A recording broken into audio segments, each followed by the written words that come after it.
بسم اللہ الرحمن الرحیم۔ اللہ کے نام سے شروع جو بڑا مہربان اور نہایت رحم کرنے والا ہے۔ محترم ناظرین، آپ کو مومنہ چینل پر ویلکم۔ تو دوستوں، السلام علیکم۔ آج کا واقعہ شروع کرتے ہیں۔ آج جو واقعہ میں آپ کو سنانے جا رہی ہوں وہ بہت ہی پیارا اور بڑا ہی خوبصورت ہے۔ یہ واقعہ حضرت خواجہ معین الدین چشتی رحمۃ اللہ علیہ کا ہے۔ ایک درویش سے ملاقات کا احوال۔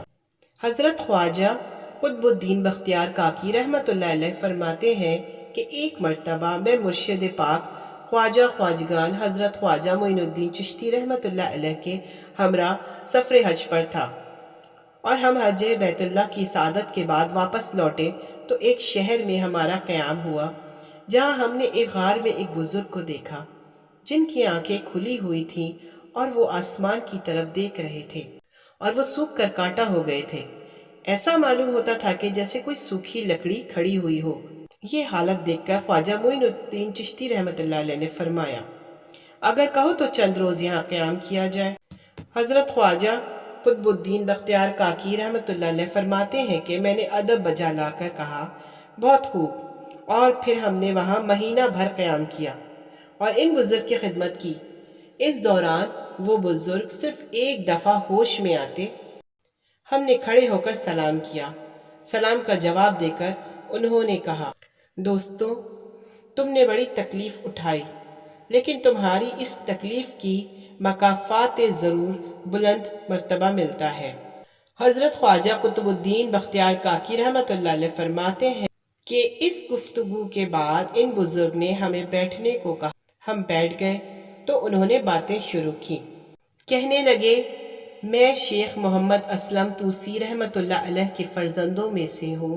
30 برس سے عالم استغراق میں ہوں۔ دوستوں، عالم استغراق اس کیفیت کو کہتے ہیں جس میں بندہ اپنے رب کی محبت میں دنیا اور مافیا سے بے خبر اس کی محبت میں کھو جاتا ہے، اللہ کی محبت میں اس طرح سے گم ہو جاتا ہے کہ وہ دنیا اور مافیا کو بھول چکا ہوتا ہے۔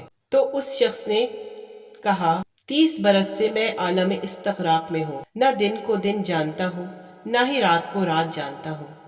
آج اللہ عز و جل نے مجھے تمہارے سبب ہوش عطا فرمایا ہے۔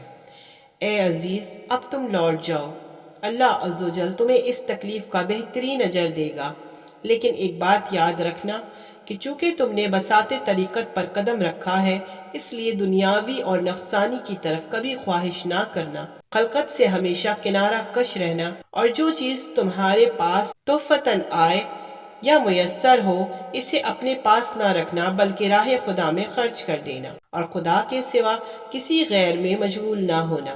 حضرت خواجہ قطب الدین بختیار کاکی رحمۃ اللہ علیہ فرماتے ہیں کہ یہ نصیحت فرما کر وہ بزرگ پھر سے عالم مستغرق میں چلے گئے اور ہم وہاں سے روانہ ہو گئے۔ دوستوں، دنیا کی سب سے زیادہ مانے جانے والی درگاہ اجمیر شریف ہے، اور اس درگاہ کے اندر بھارت کی سب سے بڑی کڑھائی، جی ہاں، جس کا وزن 4800 کلو کی یہ دیگ ہے، تو آج سے نہیں، آج سے 650 سال پہلے بادشاہ اکبر نے دی تھی، اور آج بھی اس کڑھائی کے اندر لنگر بنتا ہے جس سے ہزاروں بھوکے کھانا کھاتے ہیں اور ہزاروں لوگ فیض یاب ہوتے ہیں۔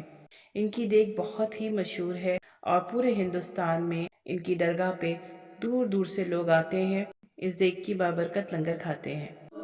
آپ کی کہانی سننے کا بہت شکریہ۔ آپ اسی طرح میرے چینل کو لائک اور سبسکرائب کریں اور بیل آئیکن کو پریس کر دیں تاکہ آئندہ بھی آپ تمام کہانیاں وقت پر سن سکیں۔ اسی کے ساتھ میں اجازت چاہتی ہوں۔ اللہ نگہبان۔